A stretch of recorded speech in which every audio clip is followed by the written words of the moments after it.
สบายดีทุกคนทุกคนวันนี้มันอยู่เกาะเอ่อินปันมาของประเทศสเปนไกลจากเศษ900 กิโลเมตรบินตรงบินซื่อตรงมา900 กิโลเมตรจากประเทศฝรั่งเศสอันนี้เป็นเกาะของประเทศสเปนหรือว่าเอสเปนยลนี่เป็นความงามที่มีความงามสลับซับซ้อนกันทุกบ่อนทุกแห่งอันนี้มันเป็นดอนที่อยู่กลางทะเลนี่เขาอยู่ส่วนเมืองเกาะภาคใต้เบื้องขวามือ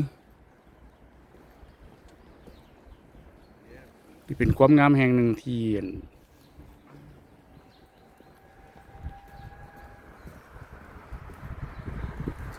c'est joli hein